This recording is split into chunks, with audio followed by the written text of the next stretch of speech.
سڵاو ڕێز بۆ ئێوەی بینەری خۆشەویست لە ڕۆژانی پەرلەمانای کار و خەباتدا لەگەڵ ئێوەین بۆ باسکردنی ژیان ماف و هیواکانمان.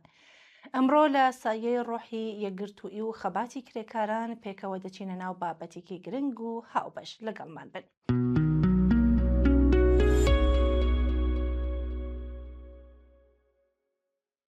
ئەمڕۆ هەینی 11 ئوردیبەهێژ ئەوەڵی مانگی مەی ڕۆژی جیهانی چینی کرێکارە. بەم بۆنەوە گەرمترین پیرۆزبایی خۆمان پێشکەش بە ئێوە بینەرانی ئازیز با کرێکاران و خەڵکی زەحمەتکەش لە کوردستان، ئێران و سەراسەری جیهان دەکەین.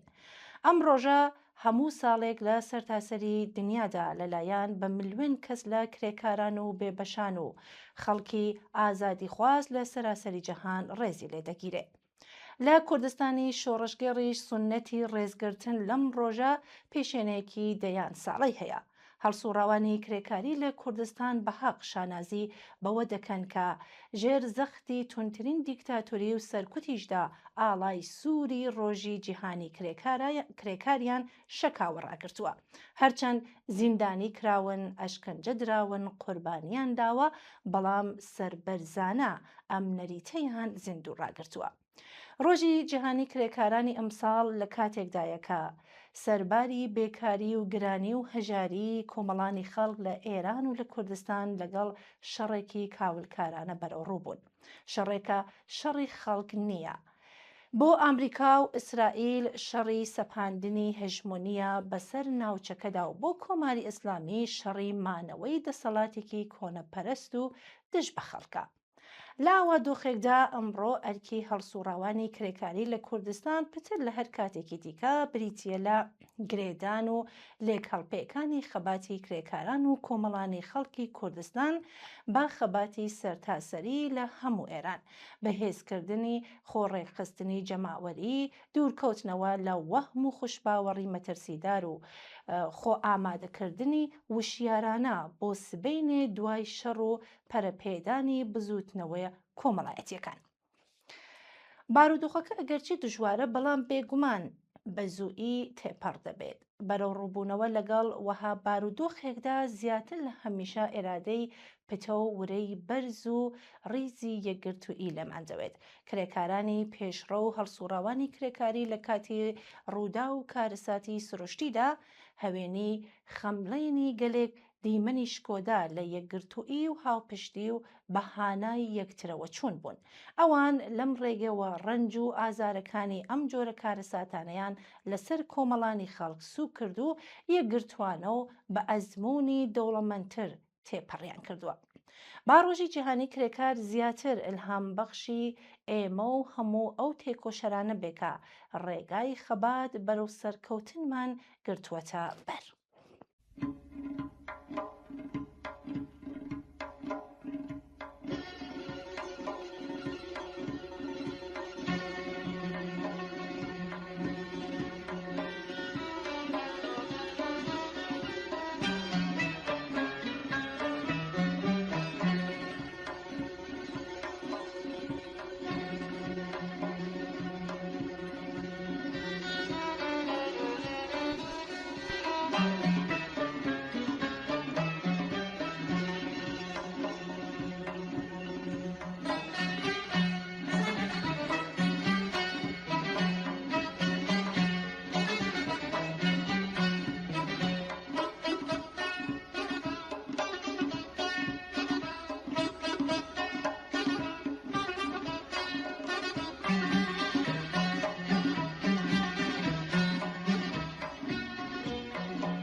تازه شد از او گل آوار بابا بر من شاخ گل من گل آوار نیلوفر من ای روی خوشم دیدار دل من ای روی خوشم پیغمبر من ای روی خوشم گل آوار دل و دل من ای روی خوشم گل آوار پیغمبر من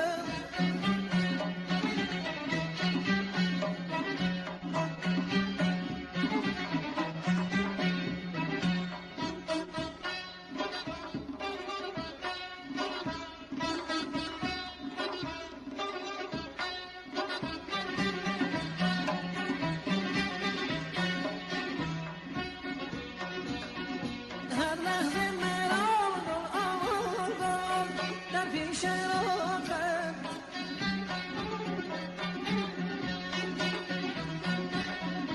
هر لحظه مرا گل آوار در پیش راقم آینه کند گل آوار آهنگر من ای روی خوشم دیدار دل من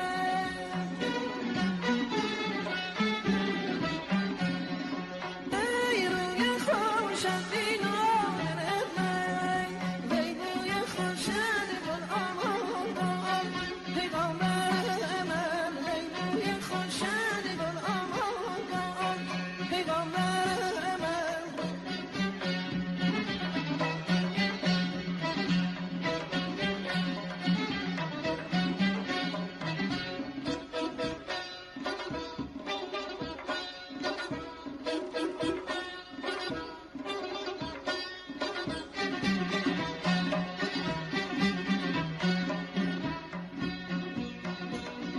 رحمی نکند گل آوار چشم خوش تو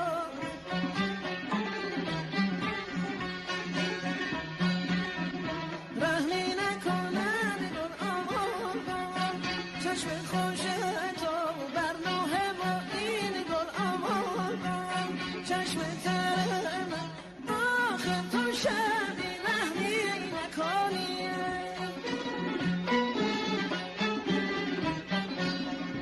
آخر تو شبی رحمی نکنی بر رنگ رخام گل آوار همچون زر من بر رنگ رخام گل آوار همچون زر من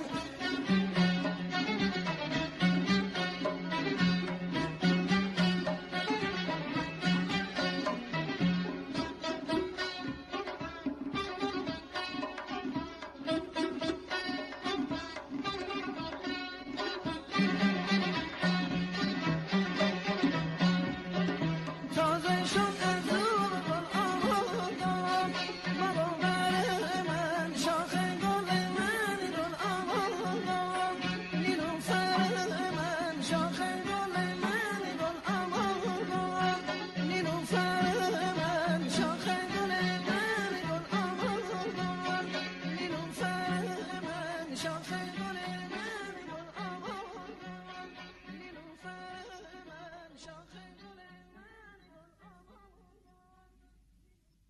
بێگومان کۆماری ئیسلامی لەژێر هژمونی سپای پاسداران کە ئامانجی سیاسی خۆی لە شەڕەکەدا بە پاراستن و مانەوەی نظامی ئیسلامی پێناسە کرد بوو، ئێستا و لە ماوەی ئاگربەز بە هەراهوریای تەبلیغاتی سەرکەوتنی خۆی بەگوێ خەڵکدا دەدات و هەر لەم بەناو سەرکەوتنە بۆ تونترکردنی کەشوهەوای پۆلیسی زاڵ بەسەر کۆمەلگادا کەڵک وەردەگرێت.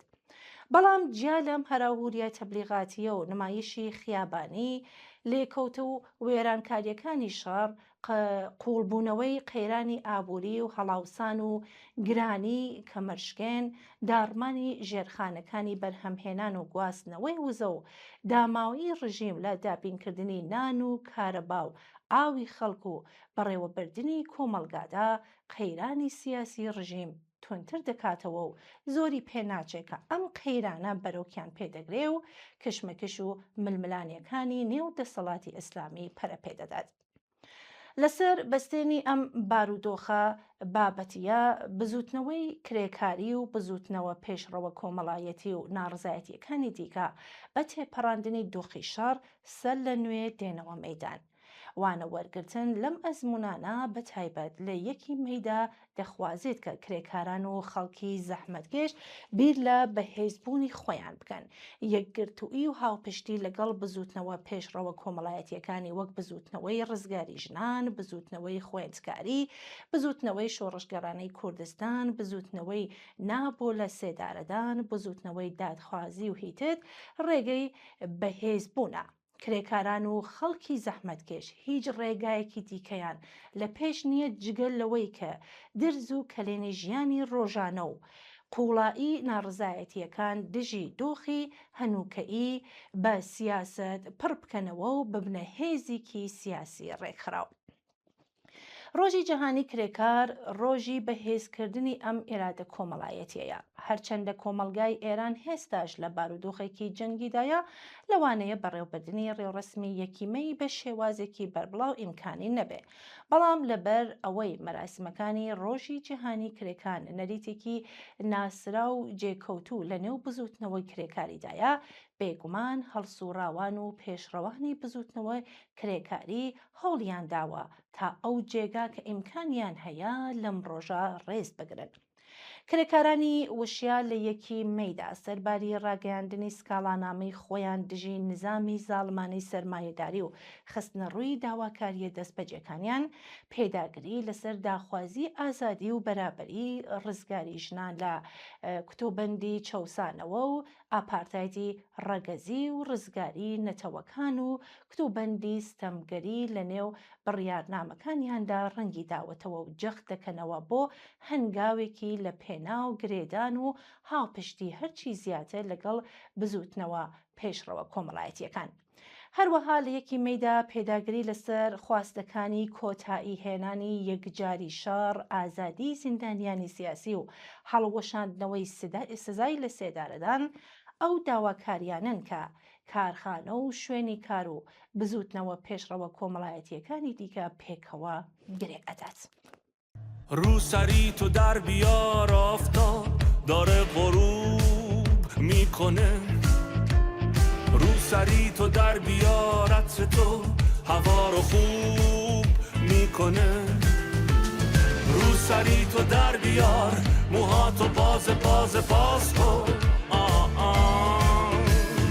عشق من نترس بخند به گریه اعتراض کن، روسری تو در بیار موهاتو باز کن، عشق من نترس بخند به گریه اعتراض کن، رقص خوشه های سرخ بغض من تمام موی تو، خیس میشه صورتم میرسم به آرزوی تو، روسری تو در بیار هوا رو صاف کن، عشق من نترس به رقص به بوسه اعتراف کن، روسری تو در بیار هوا رو صاف کن، عشق من نترس به رقص به بوسه اعتراف کن.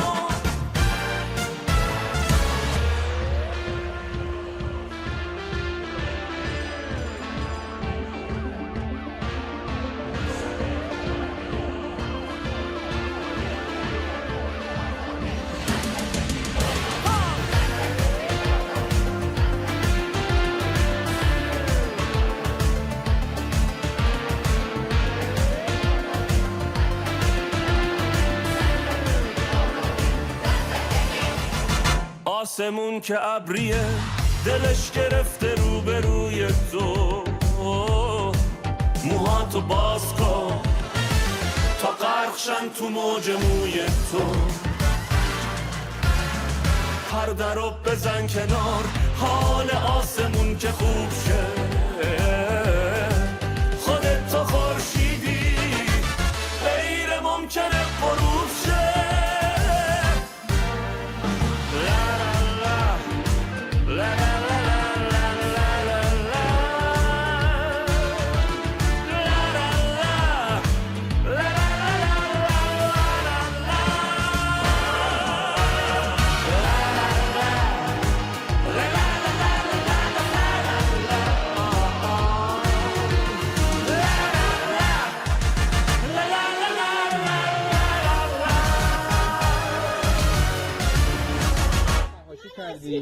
همه اینها داره مستند میشه. اگه گردنم پای عقایدم وایسم اینو یادت باشه من یه زنم چقدرم وای نیستم. ماوەیە کە کۆماری ئیسلامی بە شێوەیەکی سیستماتیک و دوور لە هەموو پرەنسیبە مرۆئی و نێودەوڵەتیەکان خۆلی نوێی پەلامارە موشەکی و درۆنیەکانی بۆ سەرخاکی هەرێمی کوردستان چڕتر کردوێتەوە. ئەوەی ئەم هێرشانە لە تاوانێکی جەنگی ئاسایی جیا دەکاتەوە ئەوەیەکە ئامانجی سەرەکی ئەم پەلامارانە نەک سەنگەرە سەربازیەکان بەڵکو کەمپی نیشتەجێبوونی بنەماڵەکانی لایەنە سیاسیەکانی کوردستانی ئێرانە. کۆماری ئیسلامی لەم جنایەتانەدا چەند ئامانجێکی استراتیژی دەپێکرد. یەک، گواستنەوەی تەنگەژە ناخۆییەکان بۆ دەرەوە. ڕژیم کاتێک لە ناخۆی ئێراندا لە بەرامبەر بزوتنەوە مەدەنیەکان و داواکاریەکانی خەڵک بەتایبەت دوای بزوتنەوەی ژن ژیان ئازادی تووشی بنبەست دەبێت، هەوڵ دەدات بە خوڵقاندنی شەڕێکی دەستکرد و پەلاماردانی دوژمنێکی خەیاڵی لە دەرەوەی سنوورەکان سەرنجی گشتی لەسەر کێشە بنەڕێتەکان لا بدات. ئێستاش دوای زیاتر لە 4 ڕۆژ و ئەو شکستە سەربازیانە کە تووشی هاتووە بەتایبەت نیگەرانی لەسەر هەڵدانی ئێعتراز و ناڕزایەتیەکان دەست پێش دەخات و سیاسەتی سەرکوتی لە ناخۆی ئێران چڕتر کردوێتەوە. هەر لەم پەیوەندیەدا پەلامار بۆ سەر لایەنە سیاسیەکان لە هەرێمی کوردستان بە بیانووی بێبنەمای پێگەی ئەمریکا و ئیسرائیل گەلێک جنایەت دەخڵقێنێ. دووهەم، تووڵەسەندنەوە لە ناسنامەی نەتەوەی. کوردستان هەمیشە سەنگەری خۆڕاگری بووە. پەلاماردانی کەمپی بنەماڵەکان هەوڵێکی نامرۆڤانەیە بۆ شکاندنی ئێرادەی ئەو تێکۆشەرانەی کە لە پێناو ئازادیدا خەبات دەکەن. ڕژیم بەو خەیاڵەیە کە ئەگەر خەڵکی مەدەنی و خەباتکاران بکاتە ئامانج دەتوانێت بەربەسەر هەڵدانی ئێعتراز و ناڕزایەتیەکانی ناخۆ بگرێت. سێوەم، پێشێلکردنی سەروەری هەرێمی کوردستان. ئەم پەلامارانە پەیامێکی سیاسی ڕژیمە بۆ حکوومەتی هەرێم و عێراق. کۆماری ئیسلامی بەم کارە دەیسەلمێنێت کە هیچ ڕێزێک بۆ سنوورە نێودەوڵەتەکان دانانێت و دەیەوێت هەرێمی کوردستان بکاتە گۆڕەپانی یەکلاکردنەوەی کێشە سیاسیەکانی خۆی. پەلاماردانی ماڵی هاوڵاتیانی سڤیل لە ناو کەمپەکاندا بەپێ یاسا نێودەوڵەتیەکان بە جنایەتی جەنگ ئەشمار دەکرێت. شاردنەوەی شکستی سیاسی لە پێش موشک بارانکردنی منداڵانی بێبەرگری نیشانەی لاوازی و داڕمانی ئەخلاقی سیستمێکە کە تەنیا بە خوێن ڕێشتن دەتوانێت تەمەنی خۆی درێژ بکاتەوە. پێویستە کۆمەلگای نێودەوڵەتی و ناوەندەکانی مافی مرۆڤ چاوەکانیان لەسەر ئەم تێرۆرە دەوڵەتیە دانەخەن. بێدەنگی لە بەرامبەر وێرانکردنی ماڵی پەرامبەرانی کورد کە لە هەرێمی کوردستان ڕێخۆشکردنە بۆ دووبارەبوونەوەی کارەساتی مرۆئی گەورەتر. جیهان دەبێت بزانێت کە موشەکەکانی کۆماری ئیسلامی تەنیا خاک ناپێکن، بەڵکو ئاشتی و ئاسایشی ناوچەکە و بەها مرۆیەکان دەکەنە ئامانج.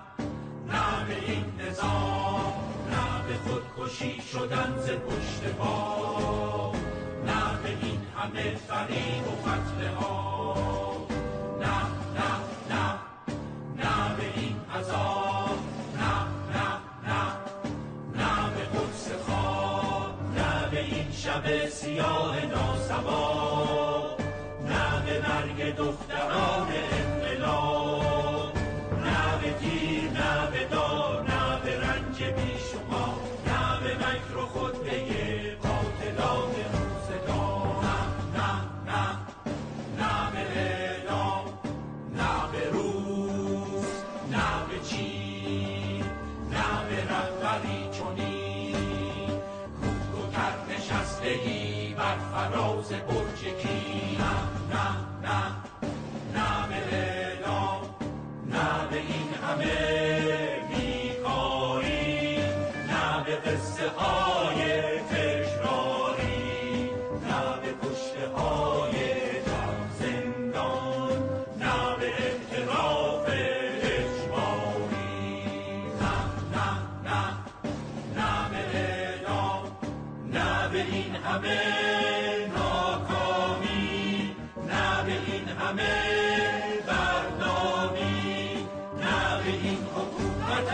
کودک کش، نه به جمهوری اسلامی، نه نه نه نه به اعدام، نه نه نه نه به این نظام. کاکسیاوەش لە یادداشتێکدا لە ژێرناوی جەنگی ئابووری و ستەمی ناخۆیی کاتێک نەوت دەپارێزرێت و کرێکار پشتگوێ دەخرێت نووسیوە و دەڵێت گەمارۆی دەریایی ڕاستیەکی هاشا هەڵنەگرە بە ئامانجگرتنی نەوت هەڵگرەکان، بیمە، بەندەرەکان، کۆگانەوتیەکان و داهاتی نەوت کارێکی جەنگیە دژی توانای ئابووری ئێران. بەڵام نابێت هەبوونی گوشاری دەرەکی ڕێگە بە حکوومەت بدات کە پێکهاتەی ناخۆئی لەسەر بنەمای چەوسانەوە بشارێتەوە. کۆماری ئیسلامی گوشاری دەرەکی وەک پاساوێک بەکاردێنێت بۆ شەریعەتدان بەو سیاسەتانەی کە تەنانەت پێش جەنگیش بوونیان هەبووە. تایبەتکردنی قەیرانەکان، هەرزانکردنی هێزی کار، پارچە پارچەکردنی ڕیزی کرێکاران، سەرکوتکردنی ڕێکخراوە کرێکارەکان و خۆبواردن لە بەرپرسایەتی کۆمەڵایەتی. ئەگەر جەنگێکی ئابووری دژی وڵات لە ئارادایە دەبێت یەکەمین ئەرکی حکوومەت پاراستنی هێزی کار بێت، یعنی قەدەغەکردنی دەرکردنی کرێکاران کە لەو یەکانەی تووشی قەیران بوون، پێدانی دەستبەجێ موچەی دواکەوتویان، مسۆگەرکردنی بیمەی بێکاری بۆ هەموو ئەو کرێکارانەی کارەکانیان لەدەستداوە. ناچارکردنی خاوەنکارە سەرەکیەکان بۆ وەڵامدانەوە، لابردنی کۆمپانیا ناوەندیەکان بە واتە پەیمانکاران لە پرۆژە هەستیارەکاندا، نوێکردنەوەی ئۆتۆماتیکی گرێبەستی کاتیەکان لە کاتی قەیراندا، کۆنتڕۆڵکردنی نرخی کەلوپەلە سەرەکیەکان و ناساندنی مافی خۆڕێخستنی کرێکاران. بەڵام کۆماری ئیسلامی ڕێک لەم خاڵانە خۆی بە بەرپرس نازانێت، چونکە پشتگیری ڕاستەقینە لە هێزی کار تەنیا بڕیارێکی خێرخوازی نییە، بەڵکو هاوسەنگی هێز لە کۆمەلگادا دەگۆڕێت. کرێکارێکە بیمەی بێکاری ڕاستەقینەی هەبێت کەمتر دەتوانێت هەڕەشەی لێ بکرێت. کرێکارێکە گرێبەستی هەمیشەیی هەبێت کەمتر بێدەنگ دەبێت. کرێکارێکە ڕێکخراوی سربەخۆی هەبێت قەیرانەکان دەگاتە پرسێکی گشتی و کۆمەڵایەتی. بۆیە ڕژیم پێ باشە باس لە مقاومەت بکات، بەڵام کرێکاری مقاوم لەسەر مافی خۆی ناوێت، بەڵکو کرێکارێکی گوێڕایەڵی دەوێت. کرێکارێکە ئازار بچێژێت بەڵام داواکاری نەبێت، قوربانی بدات بەڵام ڕێک نەکەوێت، لەژێر فشاری جەنگدا بژی بەڵام لێپرسینەوە لە دەوڵەت نەکات. ئەمە ڕێک ئەو سیاسەتە چینایەتە شاراوەیەکە لە ناو جەرگەی ئابووری جەنگدا جێگیر کراوە. ڕەنگە نەوت لەسەر ئاوی دەریاکان بمێنێتەوە، بەڵام نابێت کرێکار لەسەر زەوی بەتەنیا ڕەها بکرێت. کێشەی کۆتایی تەنیا ئەوە نییە کە ئێران چەند نەوت دەفرۆشێت، بەڵکو پرسیارەکە ئەوەیە ئەو نەوتەی بەناوی خەڵکەوە بەرهەمدێت بۆچی لە کاتی قەیراندا بەهانای خەڵکەوە نایەت؟ وەڵامەکە لە خودی پێکهاتەی دەسەڵاتدایە. نەوت نەتەوەیی یان ملی کراوە بەڵام کۆمەڵایەتی نەکراوە. دەوڵەت هەیە بەڵام وەڵامدەرەوە نییە. بەرهەمهێنان هەیە بەڵام کۆنترۆڵی کرێکاری نییە. باس لە مقاومەت دەکرێت بەڵام دفاع لە ماف و ژیانی کرێکار نییە. لە دۆخێکی وەهادا نەوت لەسەر ئاو دەمێنێتەوە و کرێکار لەسەر زەوی بێماف و بێکار ڕەها دەکرێت. ئەم سیستمە دەبێ تێک بچێ. کرێکار ئەو کەسەی وا سەروەت و سامانی وڵاتێک بەرهەم دێنێ دەبێ بۆ خۆی دەسەڵاتی بێکە سەروەت و سامان لە پێناو ئاوەدانی و ژیانێکی شیاوی ئینسان لە سوڵح و ئارامشدا سەرف بکات.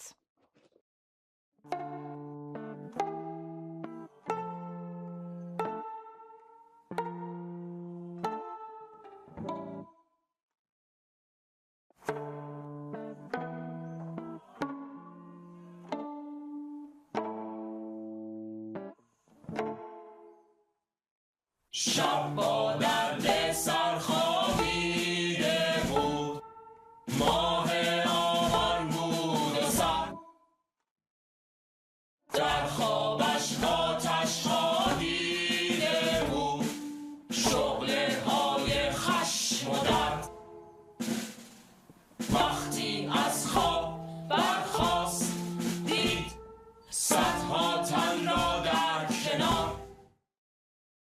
انگار هنوز خواب بود عاشق یکی شد ایران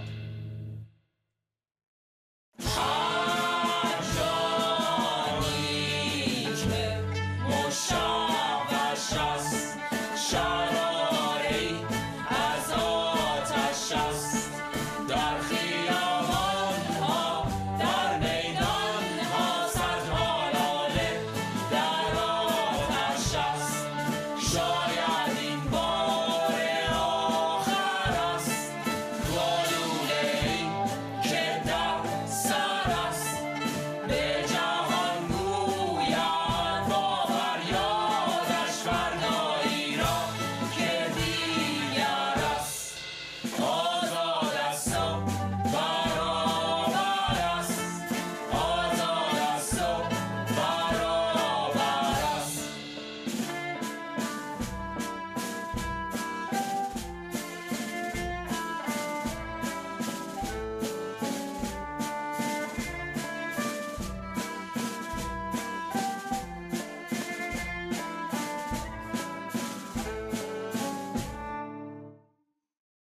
مثل هر روز بعد از طلوع بیرون میرفت از خانه 30 سال سرگردان در قلبش شورشی شاعرانه دستش بر جیبش زنجیر بود کوچه ها مثل زندان وقتی که دستش را مشت کرد شلیکی شد ناگهان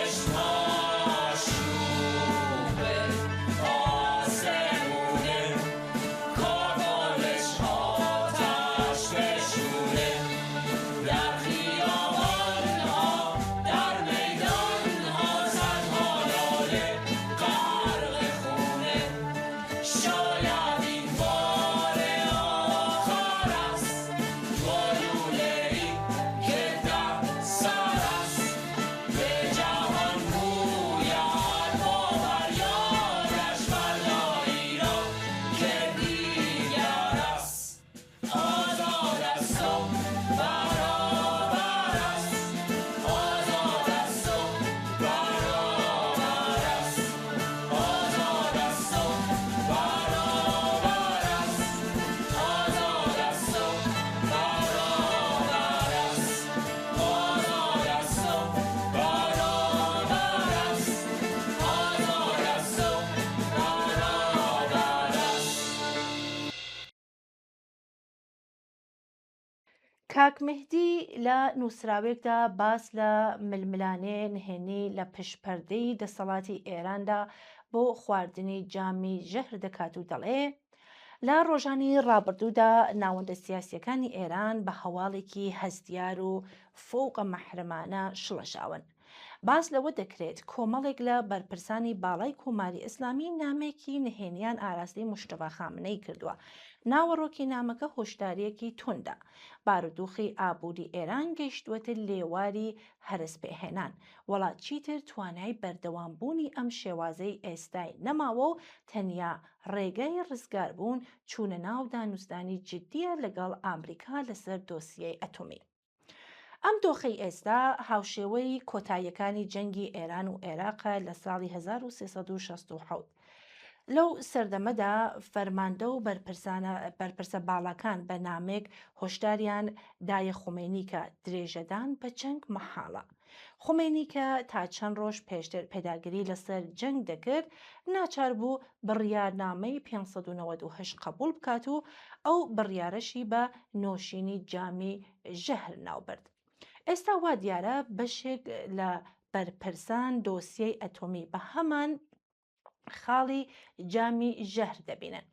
شوێنێکە دروشمە ئایدۆلۆژیەکان لە بەردەم ڕاستیەتاڵەکانی ئابووریدا کۆڕی دێنێ. دەوترێت کەسایەتیە دیاریەکانی وەک محەممەد باقر قاڵیباف، مەسعود پزیشکیان، عەباس عێراقچی و مستەفا پور محەممەدی لە واژۆکەرانی نامەکە بوون. لە بەرامبەردا هەندێک بەرپرس ڕەتیان کردوێتەوە واژۆی بکەن. یەکێک لەوانە عەلی باقری کەنی سەرۆکەی پێشووی تیمی دانوستنکارە. بڕیار بوو ئەم نامەیە بە تەواوی بنهێنی بمێنێتەوە و تەنیا بۆ موشتەبە خامنەئی بێت، نەک بۆ ڕایگشتی یان پارلەمان. بەڵام دەوترێت باقریکردنی نامەکەی نیشانی هەندێک کەسایەتی تۆندڕەوی دەرەوەی بازنەی بڕیارداوە و جەختی کردوێتەوە کە خۆی واژۆی نەکردووە. هەر لەوێوە دەنگۆی نامەکە گەیشتووەتە ناو کۆڕ و کۆمەڵە سیاسیەکانی تاران. لە نێوەندی ئەم کێشە ناوخۆیانەدا دۆناڵد ترامپ ڕایگەیاندێ کە بەرپرسانی ئێران لەسەر پرسی دانوستان وەک سەگ و پشیلە بەگشت یەکدا چوون. تاران یەکسەر ئەمەی ڕەت کردوێتەوە. قالیباف و پزیشکیان و تەنانەت سەرۆکی دەستگای دادیش بە یەکدەنگ جەختیان لەسەر یەکڕێزی و پەیڕۆکردن لە ڕێبەر کردووە، وتویانە لە ئێراندا شتێک بە ناوی تۆندڕۆ و میانەڕۆ بوونی نییە. باس لەوە دەکرێت موشتەبە خامنەئی پێشتر هێڵێکی سووری دیاری کردبوو. دیپلۆماتەکان بۆیان نییە لەگەڵ ئامریکا باسی دۆسیە ئەتۆمی بکەن. بەڵام لەبەر نەبوونی هەر دانوستنێکی جددی لەگەڵ واشنگتۆن گرێدراوی پرسی ئەتۆمیە، تیمی ئێرانی ناچار بوون پێ بنە ناو ئەو ناوچە قەدەغەکراوەیە. ئەمە تووڕەئی تۆندڕەوەکانی لێکەوتەوە. ئەوان تیمی دانوستنکاریان بە هەڵەی استراتیژی و تێپەڕاندنی هێڵە سوورەکانی ڕێبەر تۆمەتبار کرد. تەنانەت داوا لە قالیباف و عێراقچی کرا بە ڕاشگاوی ڕەتی بکەنەوە کە باسی ئەتۆمیان کردووە، ئەگەرنا بە جۆرێکی تر لەگەڵ خەڵک دەدوێت. هەموو ئاماژەکان بەتایبەت نامەنهێنیەکە، هەڕەشەی دادگاییکردن، هێرشی تۆندڕەوەکان و وەڵامە میدیایەکان دەیسەلمێنن کە درزێکی گەورە لە ناو جەرگەی دەسەڵاتی ئێراندا دروست بووە. ئەو پەیامە یەکڕیزیانەی بەرپرسانی ئێران لە تۆڕە کۆمەڵایەتیەکان بڵاوی کردوێتەوە نیشانەی هاودەنگی نییە، بەڵکو پەردەیەکە بۆ داپۆشینی ئەو کێبەڕکێ و ململانیە توندەی کە لە پێش پەردەکاندا لە ئارادایە. ئایا ئێران دەتوانێت بەبێ ڕێکەوتنی ئەتۆمی لە قەیرانی ئابووری ڕزگاری بێت، یان هەوڵدان بۆ ڕێکەوتن بە واتای تێپەڕینە لە هێڵە سوورەکانی بنەماڵەی خامنەئی؟ دەبێت ئەوە بزانین کە تەنیا لە مەیدانی سەربازیدا نییە کە کۆماری ئیسلامی زەربەی زۆر سەختی بەرکەوتووە. واقعیەت ئەوەیە کە ئەم دەسەڵاتە لە مێش ساڵە لەگەڵ قەیرانێکی توندی ئابووری ڕوبەڕوو بووەتەوە کە درەنگ یازوو دەربازبوون لەم قەیرانە دەتەقێتەوە و سەرنجام سەری کۆماری ئیسلامی دەخوات.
حامد لە یادداشتێکدا دەڵێ ئەگەر هێزی چەپ لە ئێراندا بیەوێت لە ژیاندا بمێنێتەوە هیچ ڕێگەیەکی نییە جگە لەوەی جارێکی تر لە ناو جەرگەی ژیان و ئەزمموی خەڵکەوە لەدایک ببێتەوە نەک لە ناو لاپەڕی کتێبەکاندا. ئەو چەپەی هێشتا سەرقاڵی دووبارەکردنەوەی چەمەکانی سەدەی ڕابردووە نەک هەر ناتوانێت بی لە ڕزگاری مرۆڤ بکاتەوە بەڵکو خۆی دەبێتە جۆرێک لە کتوبەند. لە جیهانێکدا کە هەژاری و جیاکاری و نایەکسانی سیمایەکی نوێیان گرتووە چەپی شۆڕەشگر دەبێت مانای دادپەروەری داپڕژێتەوە نەک وەک خەونێک بەڵکو وەک پێویستێکی ژیان. کۆمەلگای ئەمڕۆی ئێران چیتر گوێ بۆ ئایدۆلژیان ناگرێت بەڵکو سەیری ئەزمونونەکان دەکات خەڵک لە ناو بێدەنگی و لە ناو ژیانی ڕۆژانەیاندا خەریکی خۆڵخاندنی ئەندیشەیەکی نوێن. دادپەروەری بۆ ئەم نوەیە نە دروشمە و نە ئامرازی دەسەڵات بەڵکو مافی ژیانێکی بەکەرامەت نان و ئازادیە. چەپی نوێ دەتوانێت لەم سێ تەوەرە دەست پێ بکات نەک لە تێوری دەوڵەتەوە بەڵکو لە ڕاستی و واقعی ماڵ شەقام و کارگاوە. ئەنتۆنیۆ گرامشی کاتی خۆی نووسیەتی شۆڕش پێش ئەوەی لە شەقامەکاندا ڕووبدات لە زمانی خەڵکدا ڕوودەدات. لە ئێرانی ئەمڕۆدا ڕێک ئەمە لە حاڵی ڕووداندایە.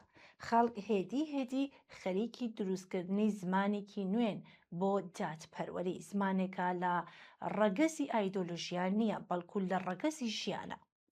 سیاسەتی ڕاستەقینە لە بنیادنانەوەی مانا لە خوارەوە بۆ سەرەوە دەست پێ دەکات. چەپی نوێ دەتوانێت گەشەپێدان بە دوژمنی دادپەروەری نەزانێت ئەگەر دادپەروەری خۆی بەشێک بێت لە گەشەپێدان. دەیڤید هارفی لە شیکارێکی دادپەروەری فەزائیدا دەڵێت سەرمایە تەنانەت فەزاش لە خزمەت قازانجدا بەکاردێنێت. ئەگەر چەپ پشتیوانی لە ژیانی ڕاستەقینە نەکات شارەکان و شوێنە گشتیەکان دەبنە مەیدانی قوڕخکاری. لە ئێرانی ئەمڕۆدا دادپەروەری واتە وەرگرتنەوەی فەزای ژیان لە قوڕکاری سیاست، بازار و ئایدۆلۆژیا. چەپی نوێ دەتوانێت نیشانی بدات کە گەشەپێدانی مرۆئی و کەرامەت پێکەوە کۆ دەبنەوە. پێویست ناکات دادپەروەری و ئازادی دژی یەک بن.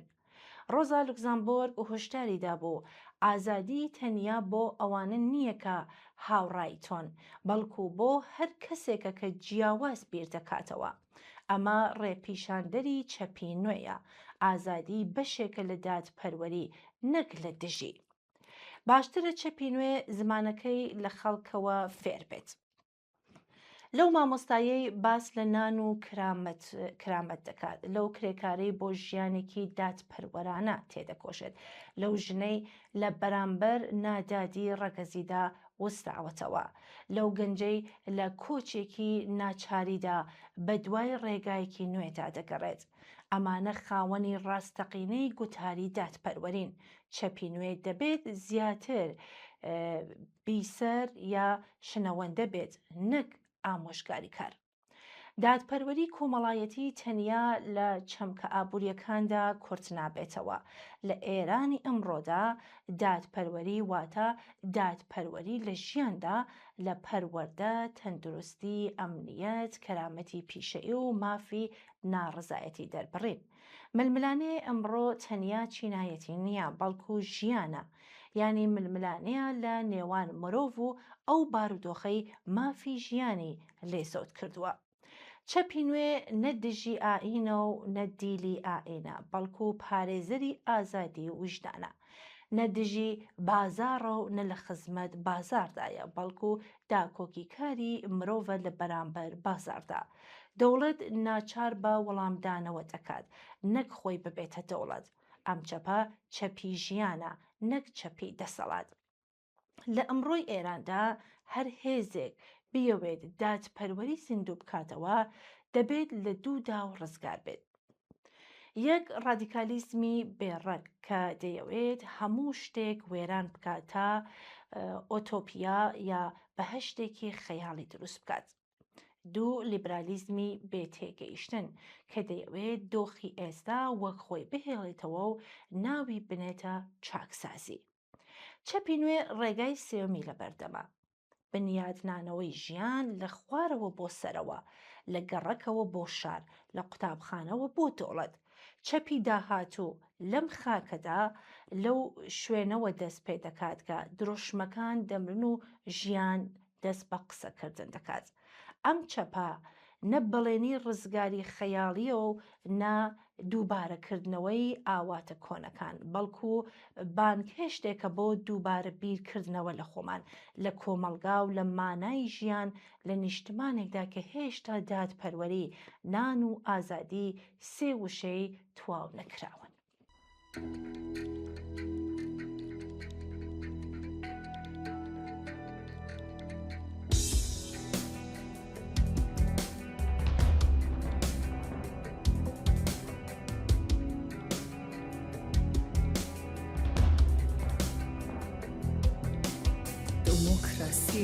تۆ دەنگ مەکە دنیات بەدەنگ ڕەنگ کردووە لە ژێر کارخانەی چەکسازی لەوێ منداڵ خەوتووە.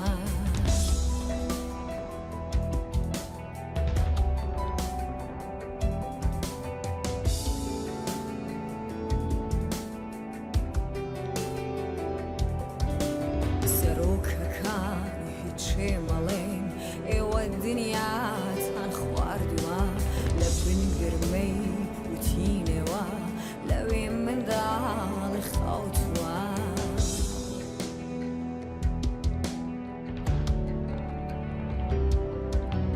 دیندارەکان دەنگی مەکان دینی باشتان فرۆشتووە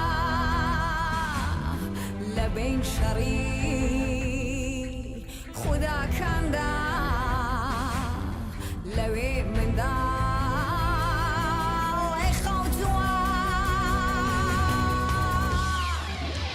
بریا پلانی ئەم دنیا منداڵی دای بڕشتایانە چەک نەدیم نەهالی بود هیچ نەخشێکی تێ نەبووایە خەجاڵەت ناکێشی دنیا ئەوەی ئینسانیەت مردووە سیاسەتوانی زەحمەدا لەوێ منداڵی خەوتووە.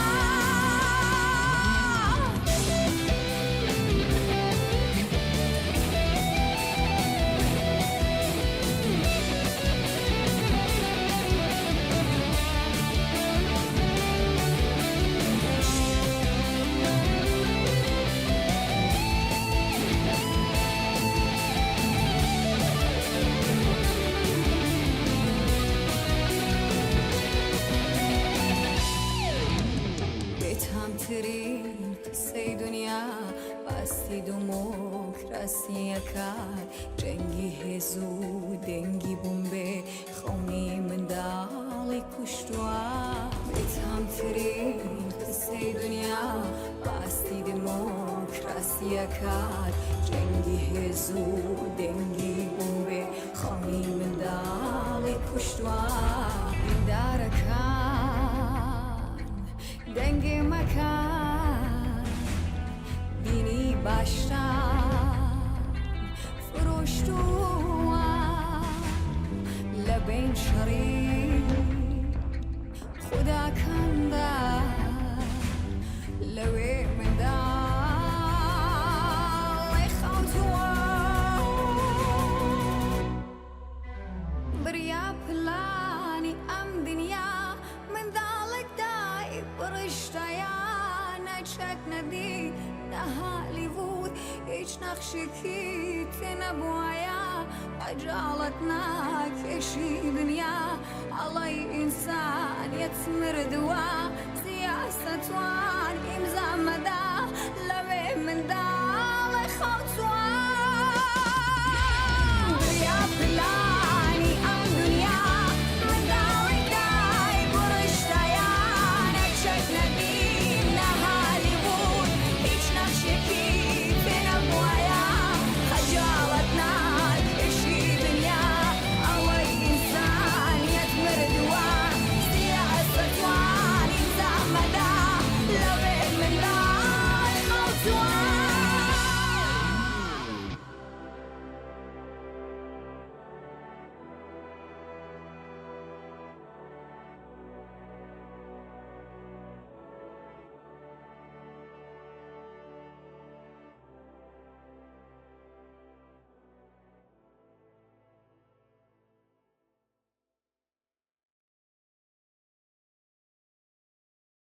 کاک هادی لە یادداشتێکدا نووسیەتی نزیکەی 2 مانگ بەسەر شەپۆلە نوێیەکانی سنووردارکردنی ئینتەرنێت لە ئێراندا تێدەپەڕێت.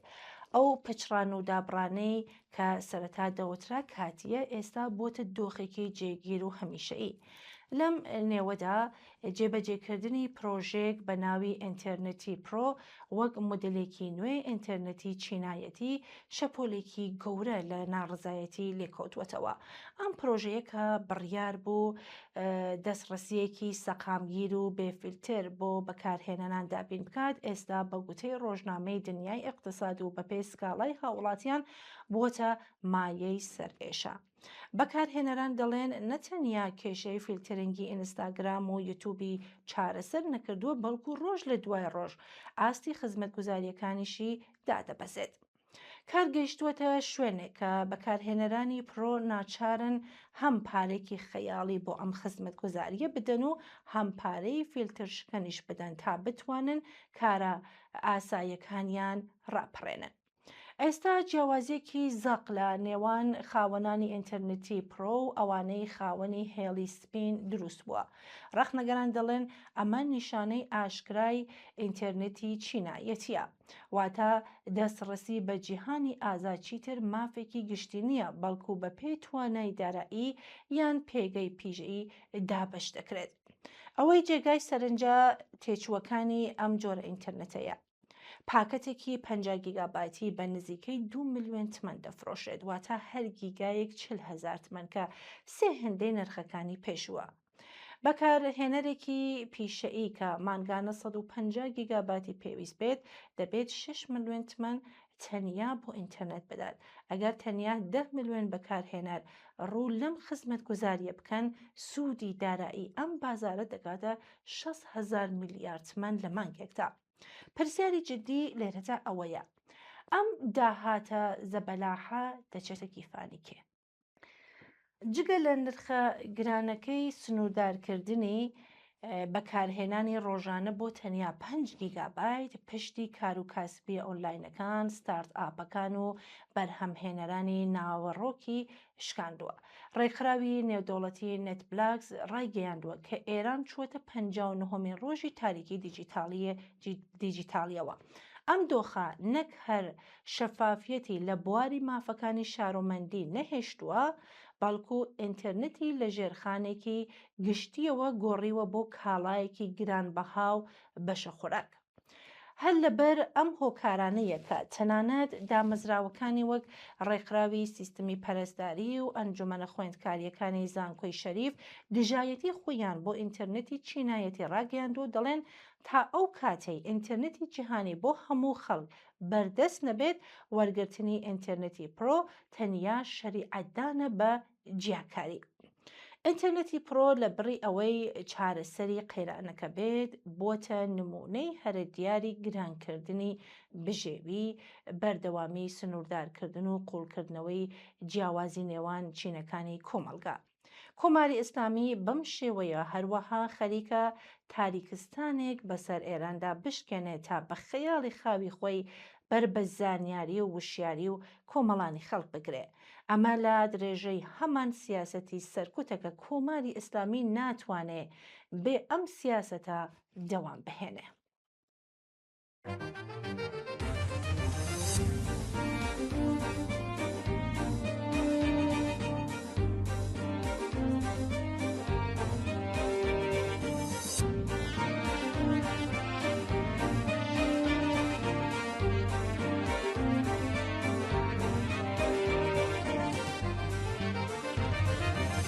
مسارۆڵەی کوردستانە بەسات چێرای گشتێرانە، مسارۆڵەی کوردستانە بەسات چێرای گشتێرانە، ئەوێنەژین هەنەی شۆرش مەحساجینای گزی هەنە، مەحساجینای گزی هەنە.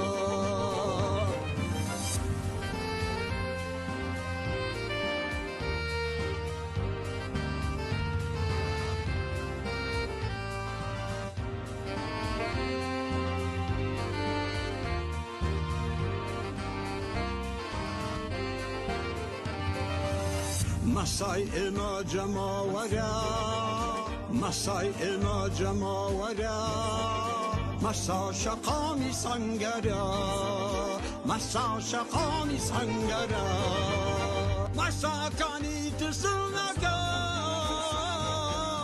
دیدی دشمن بوداروان مسا کانی تسلنکان دیدی دشمن بوداروان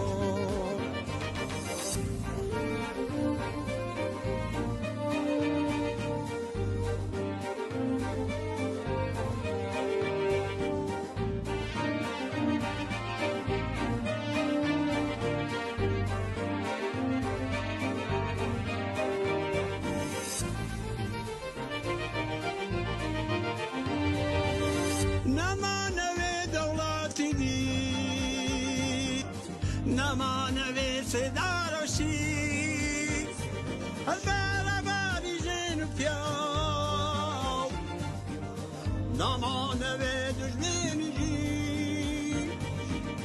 نمانوی دشمنی جی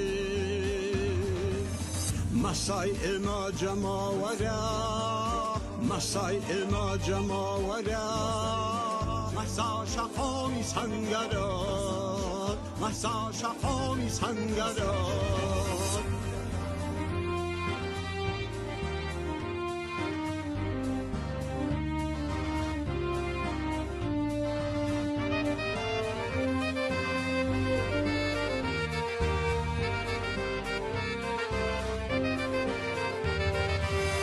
ایده بو پس یمناله جینی کویلتی مناله شرسينار نم الله خشم ناري نم الله خشم ناري مسار لي كردستانا مسار چرای گشترانا مسار لي كردستانا مسار چرای گشترانا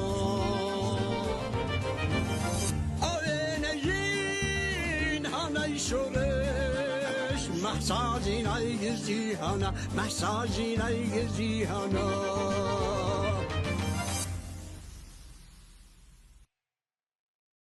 کاکەوسەر لە یاداشتێکدا نووسیەتی کاتێک تەلەڤیزیۆنی ئێران یان هەمان سدا و سیما تماشا دەکەی چی دەبینیت؟ وانیشانەدەن کە کۆماری ئیسلامی لەم شەڕەدا سەرکەوتووە، شارەکانی ئیسرائیل بە خاک یەکسان بووە، ئامریکا شکستی خواردووە هیتر. کاتێک کاناڵەکە دەگۆڕی دەچیتە سەر کاناڵی ئیران ئینتەرنەشناڵ وانیشان ئەدەن کە هێندەی نەماوە تا گەڕانەوەی شازادە. کۆماری ئیسلامی شکستی خواردووە.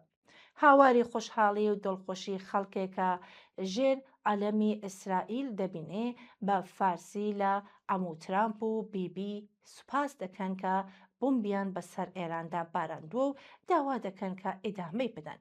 بەڵام لە نێو ئەم دوو دنیایەدا دنیایەکی دیکەش هەیە، دنیای ئێمە خەڵک کە ژێر بۆمباران و موشک باراندا برینداری هەردوو لایەنین، قوربانی دەدەین، ئازار دەکێشین. حیف کە دنیای ئێمە وا دیارە کەس نابینێت. ئێمەی کە هیچ ڕاگەیاندنێک دەنگمان نییە، چۆن بەڕاستی ئێمەی کە لەگەڵ کەس جەنگمان نییە. هەردوو لایەن چەکەکانیان ئاراستەی ئێمە کردووە، یەک لە ئاسمانەوە و ئەوی تر لەسەر ئەرزەوە. قوربانی دوای قوربانی، بریندار دوای بریندار، دەستگیرکردن و زیندانی و لە سێدارەدان. کاتێک تیربارەکان لە پێش ئۆتۆمۆبیلە سەربازیەکان سەر شەقامەکان ڕژە دەڕۆن، خۆ بۆ ڕوبەڕووبوونەوەی هێزی سەربازی ئامریکا و ئیسرائیل نین.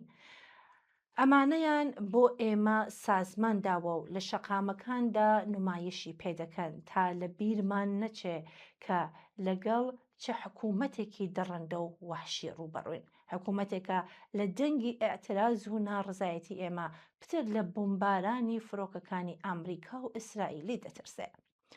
ئەم نمایشانە بۆ ئێمە و بۆ هەموو ئەو کەسانەیە کە تەنیا ئازادی و ئاشتی ئامانجیانە و ژیان مافیانە.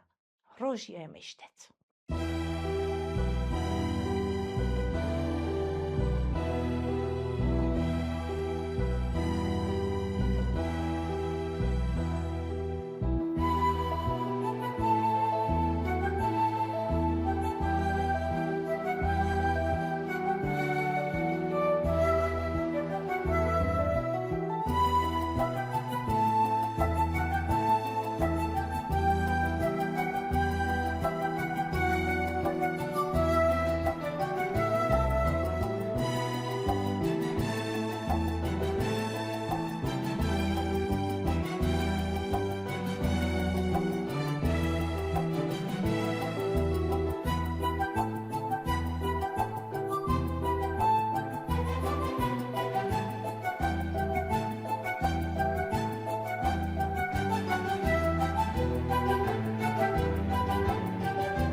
لە ماوەی جەنگی کۆماری ئیسلامی لەگەڵ ئامریکا و ئیسرائیلدا لەگەڵ زیادبوونی زەختە ئەمنیەتی و سەربازیەکان لە ناخۆی وڵاتدا شەپۆلێکی ئەعدامی سیاسی دەستی پێکردووە.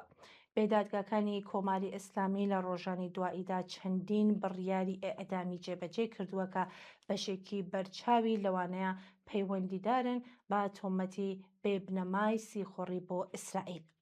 ئەم یادامانە لە هەمان کادا کە بۆ کۆنتڕۆڵکردنی ناخۆ بەڕێوە دەچێ هەروەها بە نیازە ئەم پەیامەی بە خەڵک بگەێنێ کە هەر دەنگێکی مخالف بە خێرایی سەرکۆت دەکرێت. ئەم دۆخە دوگانەیەکی سیاسی ئاڵۆزی هەم لە ئۆپۆزیسیۆن و هەم لە ناخۆی خەڵکدا دروست کردووە. ئەگەر کەسێک دژی شەڕ بێ بە مانای ناڕاستۆخۆ تۆمەتی پاڵپشتکردنی حکوومەتێکی لێ ئەدرێکە تا بمێنێت زۆرتر ئەعدام دەکات. ئەگەریش دژی سەرکوت و ئەعدام بێ تۆمەتی پاڵپشتیکردنی هێزە دەرەکی و شەڕی لێ دەردێت. ئەم تەڵەی سیاسیە لە کردارەوە شێوازی ڕەخنەی سربەخۆ تەنگ دەکرێتەوە و بووەتە هۆی ئەوەی زۆرێک نەتوانن لە یەک جاردا هەردوو دیاردەیەک جەنگ و سەرکوت و ئێدام ڕەت بکەنەوە بەبێ ئەوەی بە یەکێک لەو دوولایەنە نسبەت بدرێت. ئەم دوگانەی لە ئۆپۆزیسیۆن و تەنانەت ناو خەڵکیشدا شکلی کردووە تا چه ئەندازە ڕاستەقینەیە. دەتوانین بێژین کە هەم ڕاستەقینەیە و هەم دروستکراوە. ڕاستەقینەیە چونکە ترازی جیهانەی سەردەمی ئێمە لە کردەوەدا لەسەر ئەم هەڵبژاردنە سەختانە دامەزراوە، بەڵام لەگەڵ ئەوەشدا دروستکراویشە چونکە حکوومەت ئەم دۆخە بە ئامانج بەکارەهێنێت تا فەزای ڕەخنەی سەربەخۆ تەنگ بکاتەوە.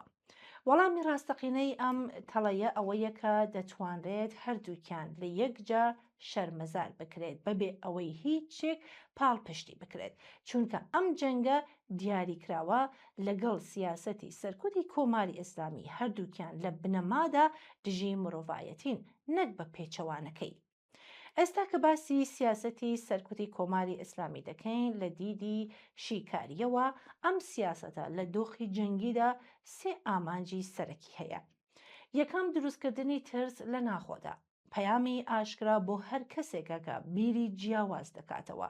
کاتێک حکوومەت لەژێر زەختی دەرەکیدایە بەم سیاسەتە نیشان دەدات کە سنووری تااقەتی لە بیری جیاواز زۆر بەرتەسکرە لە جاران. ئەلبەت کۆماری ئیسلامی بە درێژایی تەمەنی فکری جیاوازی قبول نەکردووە. دووهەم دروستکردنی یەکگرتووی ناخۆیی لەگەڵ ناسینی دوژمنی ناخۆ و تۆمەتی هاوکاری هێزی دەرەکی حکوومەت هەوڵ دەدات ئەو ڕەوایەتە پەرە پێ بدات کە وڵات لەژێر هێرشدایە و هەر کەس دژی ڕژیمە هاوکاری دوژمنە و دەبێ بەری پێ بگیردرێ. ئەم جۆرە وەڵامە وەک ئامرازێک بۆ پاساوکردنی سەرکوت بەکاردێ. سێم بەرتەسکردن و لەناوبردنی هەر شێوازێکی چالاکی سیاسی. ئەو دوگانەیە کە دروست کراوە لە کردەوەدا هێزی سیاسی ئۆپۆزیسیۆنی لەناو بردووە. کاتێک شەرمەزارکردنی جەنگ و سەرکوت پێکەوە ناممکن دەبێت دەنگی ڕەخنەگەر لاوازتر دەبێتەوە. لە خۆڕانیە کە کۆماری ئیسلامی شەڕ بە نیعمەت دەزانێت، قەیرانی ژیان و داوای مافی ژیان بە بۆنەی شەڕەوە دەخرێتە پەراوێزەوە. کەوا بوو سیاسەتی سەرکوت لە دۆخی جەنگیدا وەک دەرفەت بەکاردێت.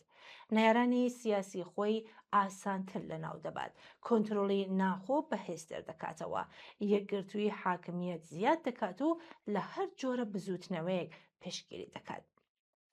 جگە لەمانە ئامانجێکی تریشی هەیە، ئەویش ناردنی پەیامێکە بۆ دوژمنانی دەرەکی و کۆمەڵگای نێودەوڵەتی کە نیشان بدات حکوومەت بەهێزە و دەسەڵاتی تواوی لەسەر دۆخەکە هەیە. ئەلبەت بۆ کۆماری ئیسلامی مەشروعیەتی نێودەوڵەتی گرنگی نییە، چونکە بنەماکانی دیموکراتیک و مافی مرۆڤی قبول نییە. پاش ڕووداوەکانی وەک قەتڵعامی دەیمانگی ساڵی پار بۆ ڕژیم لە ئاستی مەشروعیەتدا شتێک نەماوە کە لە دەستی بدات. لەبەر ئەوە حکوومەت زیاتر سەرنجی خۆی ئاراستەی ئیستفادەی ناخۆئی لەم سیاسەتە واتە سەرکوتکردن کردووە. لە ڕاستیدا ئەم استراتیژیە نوێ نییە. مێژووی کۆماری ئیسلامی نیشانی داوەکە لە هەموو کاتێکی قەیران و سستیدا چەکی سزای ئێعدامی بەکارهێناوە. کۆشداری بەرینی ساڵی 1960 تا سەرکوتکردنی بزوتنەوەکانی ساڵی 1970 96 98 و 1401 ئەو نمونانن کە هەمیشە دووبارە بوونەتەوە. جەنگ تەنها ئەم ئامرازەی کاراتر کردووە چونکە زیاتر ئەم دەرفەتەی بۆ حکوومەت ڕەخساندووە کە تۆمەتی دژایەتی نیشتمانی بدرێتە ئەوانەی کە دەستگیر دەکرن.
شەپۆلی ڕەوتی پاشایەتی خوازان وەک سونامیەک هات، وێرانی لە دوای خۆی بەجێهێشت و لەگەڵ هەمان خێراییەکەی کە هەستا کوژایەوە. چون سەرکەوتنی ڕەوتی پاشایەتی لەسەر 3 ستون بنیاترا بوو: پشتبەستن بە هێزی سەربازی دەرەکی، بەڵێنی گەڕانەوە بۆ ڕابردوویەکی شکۆدار و بڵاوکردنەوەی ڕقوقین دژ بە نەیارانی سیاسی خۆی. ئەم 3 ستونە کارایی خۆی لە دەستداوە و دەرکەوت کە 3 ستونی بێناوەڕۆکن. جارێ باوە بێژین ئەم ڕەوتە هیچ کاتێک پشتیوانی خەڵک نەبوون، هەتا ئەم دوایانەیش هەمیشە بەڕقەوە قسەیان لەگەڵ خەڵک دەکرد. ئەیان وت ئێوە بوون کە مەلاکانتان هێنا سەرکار، ئێستا ئەنجامەکەی دەکێشن. لە جیاتی ئەوە خەیاڵیان ئەوە بووە کە کۆماری ئیسلامی بەدەستی هێزە سەربازی بیانیەکان بڕوخێ و ئەوان بگەنە دەسەڵات. ئەم بۆچوونە بووکە بە خەڵک تەلقین دەکرا و دەکرێت کە توانیان بۆ ڕوبەڕووبوونەوەی نییە و دەبێت وڵاتانی بیانی لەگەڵی هێرشی سەربازی بێنە یارمەتی. لە چەند ساڵ پێشووترەوە کە هیوای ڕوخاندنی کۆماری ئیسلامی بووە بە ڕاستیەکی کۆمەڵایەتی، ڕەزا پەهلەوی هەوڵیدا خۆی وەک ئالتەرناتیڤی متمانە پێکراو بە ناتانیاهو ئامریکا بناسێنێت.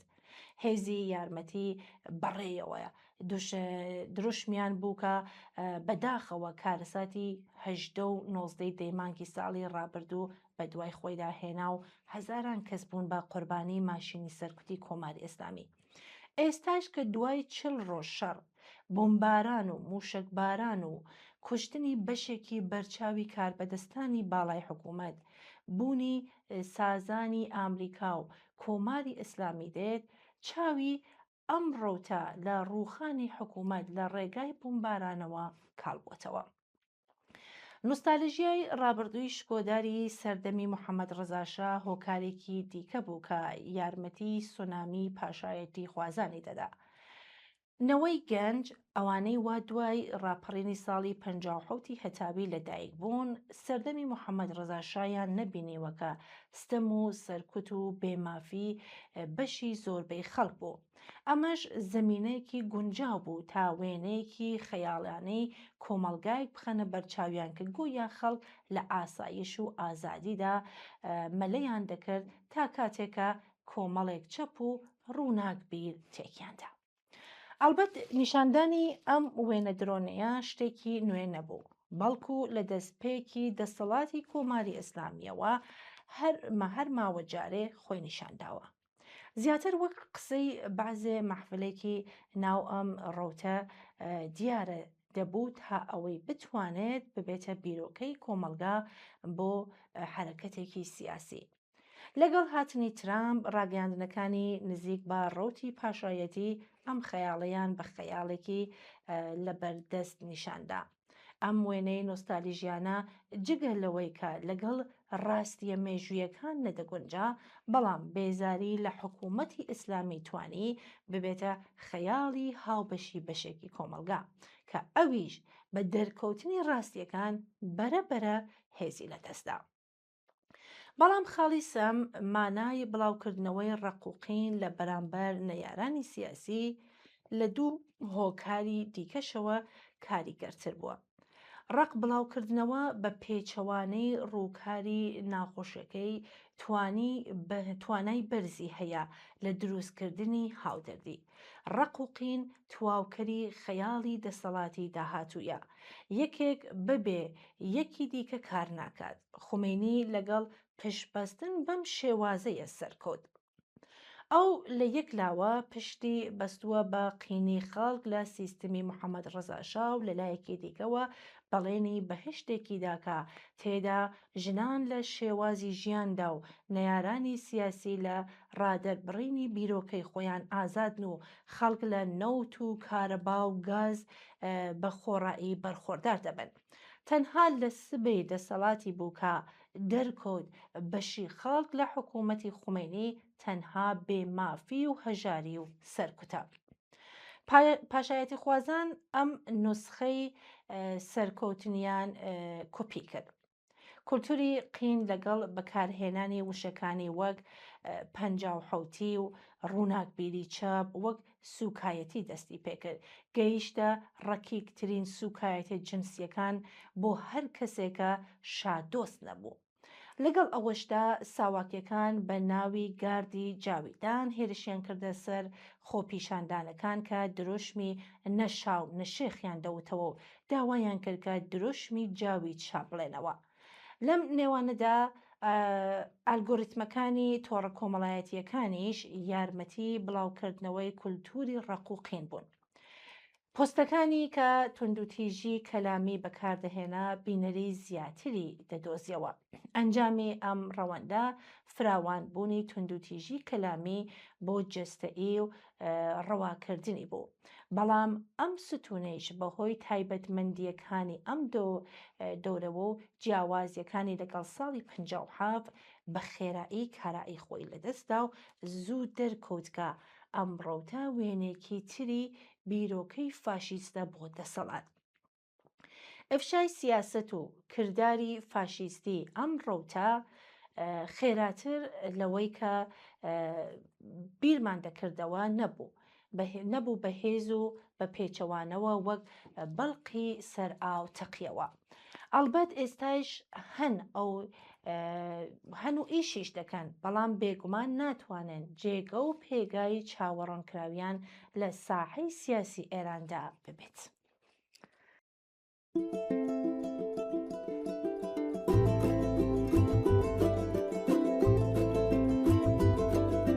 شهروانو کسی یادای که به قربانو تو نهیلی طولامه به دست خون میشانو شهروانو شهروانو شهروانو شهروانو کسی یادای که به قربانو تو نهیلی طولامه به دست خون میشانو شهروانو شهروانو شهروانو شهروانو شهروانو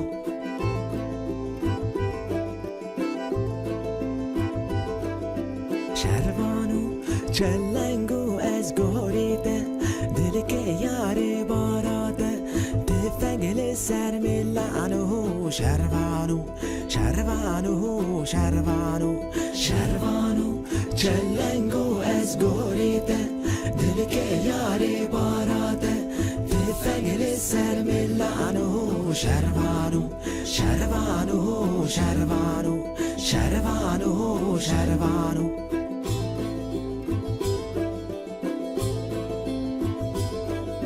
شهروانو گرکتین برخانو لولی بده سنگانو بلزو بس که حیرانو شهروانو شهروانو شهروانو شهروانو گرکتین برخانو لولی بده سنگانو بلزو بس که حیرانو شهروانو شهروانو شهروانو شهروانو شهروانو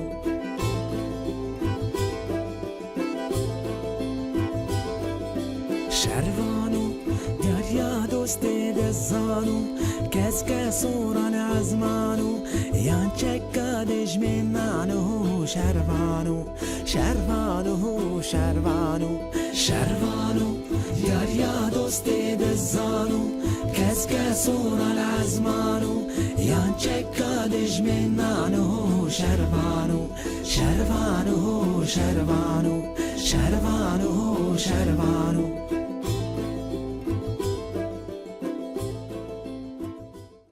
کاکسەردا لە یادداشتێکدا استراتیژی نا بۆ جەنگ و نا بۆ کۆماری ئیسلامی با پاراستنی مرۆڤ و نیشتمان دەزانێ و دەڵێ استراتیژی نا بۆ جەنگ و نا بۆ کۆماری ئیسلامی شەریعەتی خۆی لەوەوە وەردەگرێت کە بەرژەوەندی و ژیانی خەڵک دەکاتە بنەمای بڕیارەکانی لای ئەم دیدگایە وڵات بێ خەڵکەکەی مانا نابێ. ئەم بۆچوونە تەنیا سەیری ساتە وەختی ئێستا ناکات و نیشتمان پەروەری لە چوارچێوەی ئەفسانەی نەتەوەیی وشکدا نابێنێتەوە، بەڵکو نیشتمان پەروەری بە خەڵک دۆستی و پاراستنی ماف و حرمەت و کەرامەتی ئەنسان پێناسە دەکات. ئەمە استراتیژی گشتگیرترە کە لە هەموو کاتێکدا پێش جەنگ، لە کاتی جەنگ و دوای جەنگیش بڕیار و ڕێکاری تایبەتی خۆی هەیە. یەکەم قۆناغی پێشجەنگ گوشار بۆ دیپلۆماسی. لەم قۆناغەدا ئەم استراتیژیە هانی خەڵک دەدات گوشار بخەنە سەر کۆماری ئیسلامی بۆ ئەوەی مل بدات بۆ دانوستنی جددی و پێویست لە پێنا و پاراستنی بەرژەوەندیەکان. هاوکات لە ڕێگای ناوەندە نێودەوڵەتیەکانەوە هەوڵدەدرێت ڕێگری لە جەنگخوازان بکرێت یان لانی کەم ئەرکەکەیان لێ قرس بکرێت. دووهەم قۆناغی ناوجەنگ هاوار بۆ ئاگربەست. کاتێک دەنگی بۆمب و موشک بەرز دەبێتەوە ئەرکی نیشتمانی دەبێتە هاوارکردن بۆ ئاگربەستی دەستبەجێ. لەم قۆناغەدا دەبێت ڕوبەڕووی هەر دەنگ و لایەنێک ببیەوە کە هانی بەردەوامی جەنگ و یاری ئاگرین دەدات جا ئەو لایەنە هەر کەسێک بێت. سێم قۆناغی دوای ئاگربەست بەرەو ئاشتێکی بەردەوام دوای وستانی شار ئەم استراتیژیە لێرەدا ناوەستێت بەڵکو لە ڕێگای گوتار و پێشنیارە سیاسیەکانەوە هەوڵدەدات ناوەڕۆکی ڕێکەوتنامەی ئاشتی بە جۆرێک بێت کە بەرژەوەندیەکانی وڵات بپارێزیت و ئاگربەستەکەی بەرەو ئاستی ئاشتێکی بەردەوام ببات تا فەزای سیاسی لەبار بۆ گەشە سەردنی بزوتنەوە کۆمەڵایەتیەکان فراهم بێ. تێدەگەین کە لەم کەشوهەوا چەمسەریگەری ئێستادا کە لەلایەکەوە هێرشی دەرەکی هەیە و لەلایەکی ترەوەستەمکاری ناخۆی بەردەوامە مانەوە لەسەر ئەم هەڵوێستە سربەخۆیە کارێکی ئاسان نییە لەلایەک تەبلیغاتی هەردوولا کار لەسەر بیر و بۆچۆنی خەڵک دەکەن و لەلایەکی تریشەوە ڤایرۆسی گومان ڕێگە نایدات مرۆڤە حەخوازەکان بە ئاسانی هەڵوێستەی سربەخۆ بگرن. لە دۆخێکی وەهادا هێزی چەپی ئینسان محور نابێت نە لە ناو درۆشمە وشکەکاندا قەتیس بێت و نە ڕێگەیش بدات بەها مرۆڤایەتیەکانی لەبیر بچێتەوە. هاتوو هاواری ئەم ساتانە دەگوزەرن بەڵام هێزێک کە بیر لە ڕزگاری ئینسان دەکات سەرمایەی هەمیشەیە.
نرانیم غمزه که چاو که بازبه منه که هاتو که بلم بروری یا خود کافر بجلبه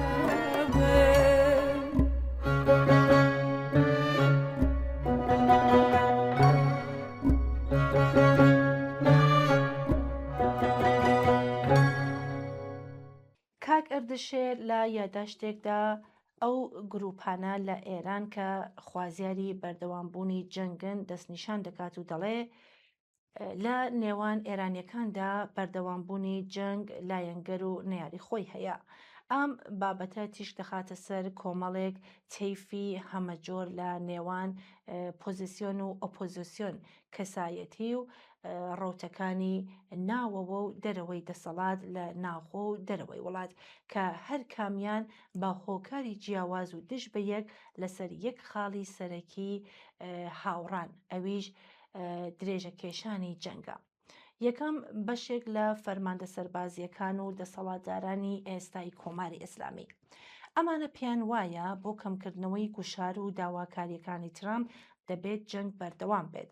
استراتیژی ئەمانە بەکارهێنانی جوگرافیا وەک داخستنی گەڕووی هۆرمۆز کات بۆ ماندووکردن و دەمارگیرکردنی ترامپ لە جەنگێکی فەرسایشیدایە و بەردەوامی هێرش بۆ سەر وڵاتانی ناوچەکەیە تا ترامپ ناچار بکەن لە مەرجەکانی پاشەکشە بکات. دوم کەمینەی ئۆرترا شیعەکەیە ینی تۆندڕەوە مەزهەبیەکانە. ئەم تاقمە بەشێکن لە ڕەوتە نەریت و ڕادیکاڵەکانی ناو کۆماری ئیسلامی کە ناسنامەی خۆیان لەسەر دوژمنایەتی ئامریکا و ئیسرائیل بنیاتناوە. بۆ ئەمانە ئامریکا شەیتانی گەورەیە بۆیە هەر جۆرە دانوستان و ئاسایی بوونەوەیەک بە دژایەتی لەگەڵ بوونی خۆیان دەبینن. ئەوان جەنگ و تەنانەت مردن و شەهادەت بەسەر ڕێکەوتندا هەڵدەبژێرن و لێکدانەوەیەکی ئاشورائیان بۆ ئەم شەڕە هەیە. سێهۆم ناشارەزایانی سیاسەت و ئەوانەی وا لەژێر کاریگەری پرۆپاگەندەی جەنگی ئەو لایەنەی سەرەوەن. ئەو کەسانن کە بە وردی ئاگایی سیاسیان نییە و لە واقع دابراون. ئەمانە کەوتونەتە ژێر کاریگەری گەورەکردنەوە و گیرانەوە مبالغە ئامێزەکانی مەداحان و شارەزایانی تەلەڤیزیۆنی حکوومەت. پێیان وایە ئەنجامی جەنگێکە سەرکەوتنی کۆماری ئیسلامی و لە ناوبردنی ئامریکا و ئیسرائیلە. ئەمانە هەر ئەو کەسانن کە دەیانوێت کۆشکی سپی دەکەین بە حوسێنیە. چوارم کاسبکارانی جەنگ. ئەمانە دوو دەستن. کاسبکارە سیاسیەکان ئەوانەی جەنگ بۆتە هۆی بەرزبوونەوەی پێگەکەیان و بەردەوامی جەنگ شوێن پێیان قایمتر دەکات. کاسبکارە ئابوووریەکان ئەوانەی جەنگ و قەیران بۆیان بۆتە سەرچاوەی ڕانت و داهاتی زەبەلاحی چاوەڕوان نەکراو کە زۆرتر لە ڕەدەباڵەکانی سوپای پاسدارانن. پەنجم بەشێک لە ئۆپۆزیسیۆنی ڕاست بەتایبەت لە دەرەوەی وڵات. ئەمانە بە بەردەوامبوونی جەنگ بە دەرفەتێک بۆ کۆتایی هێنان بەم سیستەمە سیاسیە دەبینن. بۆ گەیشتن بەم ئامانجە وێرانبوونی ئێران لای ئەوان گرنگێکی نییە یان لە پلەی دۆمدایە. ئەم تێڕوانینە لە ناو ڕەوتی سەڵتەنەتخوازەکان و لایەنگەرانی ڕەزا پەهلەویدا لە لووتکەدایە چونکە هێشتا هیوادارن لەسەر وێرانکاریەکانی ئێران فەرشی سوور بۆ پاشاکەیان دابخرێت. شەشۆم ڕکابەرە سیاسیەکانی ناو دەسەڵات. ئەو لایەنەی لە ناو پێکاتەی دەسەڵات یان لە پەراوێزدا ڕکابەری دەسەڵاتدارانی ئێستا دەکەن. هیوایان وایە لە خۆڵەکانی داهاتووی جەنگدا ژمارێکی تر لە بەرپرسانی ئێستا بە فیزیکی لەناو بچن تا بەڵکو شانسی ڕێبەری و گرتنە دەستی دەسەڵات بۆ ئەوان بڕەخسێت. لە مقابڵدا هێزی چەپ و بەشی زۆری خەڵکی ئێران دش بە شەڕن شەڕێکە تا ئێستا جگە لە کاولکاری و ماڵوێرانی دەستکەوتێکی بۆ ئەوان نەبووە و هەروەها مەجالی بۆ حکوومەت ڕەخساندووە تا هێزی سەرکوت کارا کاتەوە و بیخاتە گیانی خەڵک و بەم جۆرە بزوتنەوەی ئازادی خوازی لە ئێران کەوتوەتە پەراوێزەوە.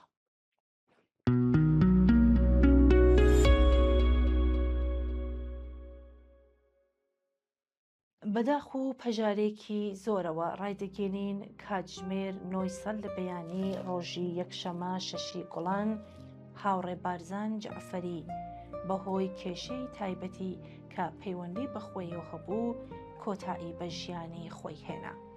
هاوڕێ بەرزان ڕۆژی 28 خاکەلێوەی ساڵی 1364 هەتاوی لە شاری سنە لە دایک بوو. خوێندنەی تاقۆناقی ناوەندی لە هەمان شار تواو کرد. لە ساڵی 1370دا ڕووی کردە کوردستانی باشوور. لەو کاتەوە تا نزیکەی ساڵێک لەمەوبەر کە پەیوەندی بە ڕێزەکانی کۆمەڵە ڕێکخراوی کوردستانی حزبی کۆمونیستی ئێرانەوە کرد، لە ڕێزەکانی حزبی کۆمەڵی کوردستاندا چالاک بوو چەند ساڵێکیش لە کۆمپانیایەکی بیناسازی لە شاری هەولێر خەریکی کاری کرێکاری بوو. تەرمی هاوڕێ بەرزان دوانی وەڕۆی ڕۆژی یەکشەمە لە ناو خەم و پەژارەی قۆڵی هاوڕیاندا لە گۆڕستانی گوندی زەڕگوێز لە کوردستانی باشوور بە خاک سپێردرا. ئێمە سەرخۆشی قۆڵی خۆمان ئاراستەی بنەماڵەکەی هاوڕیانی پێشمەرگە و سەرجەم ئەو کەسانە دەکەین کە لە نزیکەوە دەیان ناسی و ئێستا جێگای خاڵی ئەو هەست پێ دەکەن. یادی هاوڕێ بەرزان بەرز و بەڕێز بێت.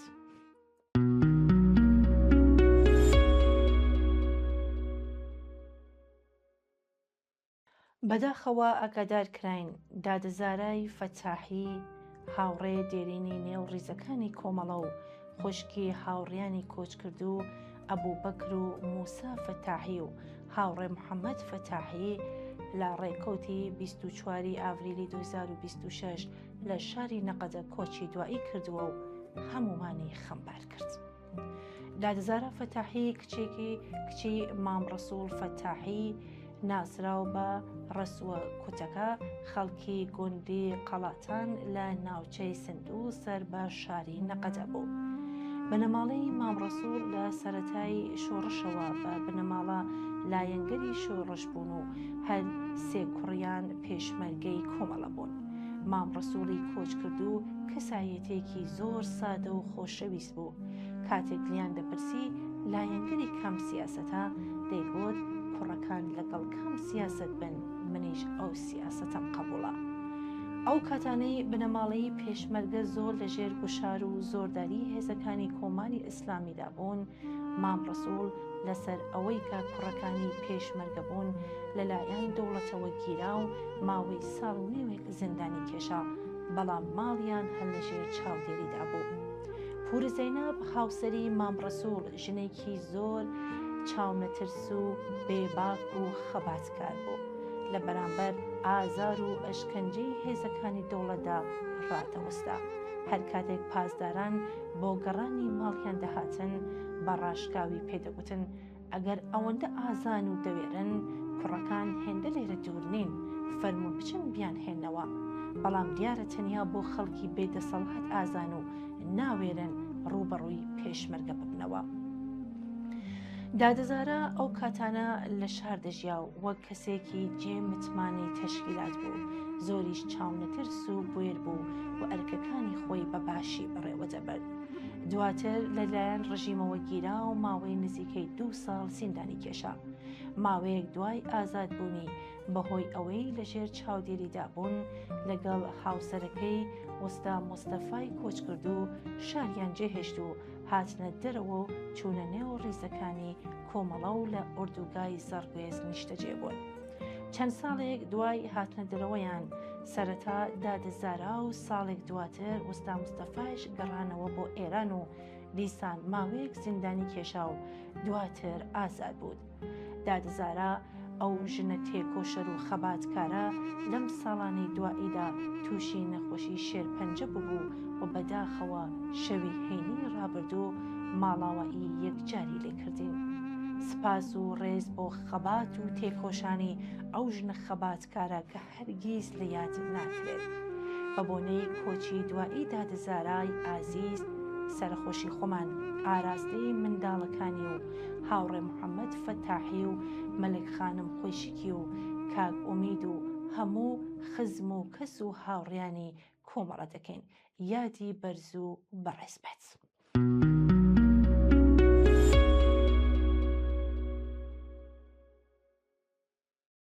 لە ژیاندا هەندێک مرۆڤ هەن تەنیا بۆ ئەوە ناژین کە هەبن بەڵکو دێن بۆ ئەوەی مانا بە ژیان ببەخشن.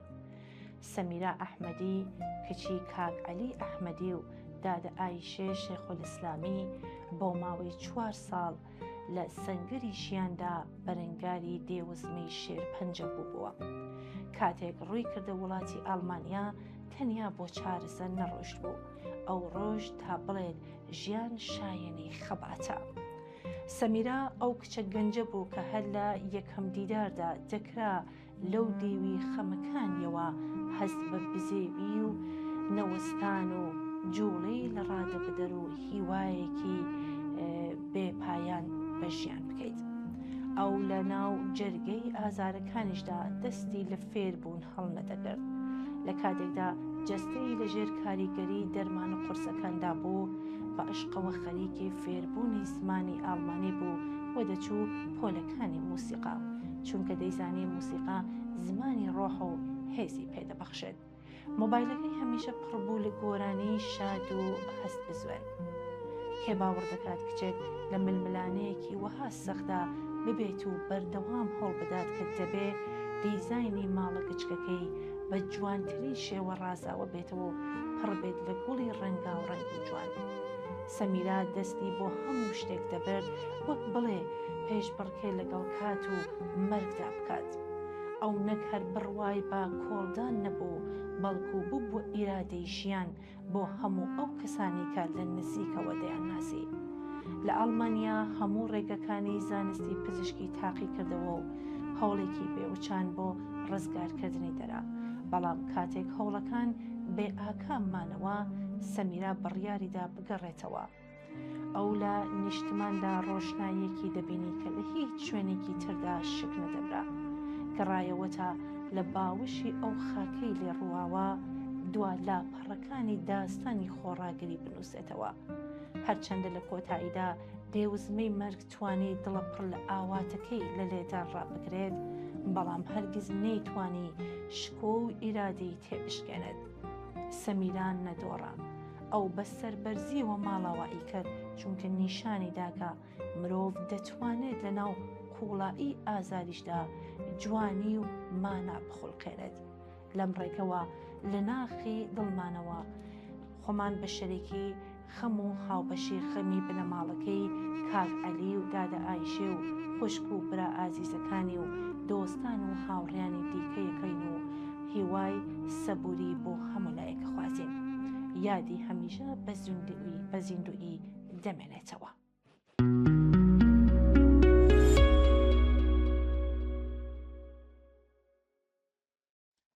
بەڵێ ئازیزان، سپاس بۆ ئێوەی بینەری بەڕێز کە تا کۆتایی لەگەڵمان بوو. هیوای ئەوە دەکەین ڕۆحی یەکگرتووی خەباتی یەکگرتوو وانەتر لە دڵ و ژیان تا بەهێزتر بێت. دووبارە 1 مەی ڕۆژی جیهانی کرێکە لە هەموو لایەکتان پیرۆز بێت، بە هیوای داهاتوویەکی دادپەروەرتر و باشتر بۆ هەموو لایەکتان. تا دیدارێکی تر، ماڵاوە.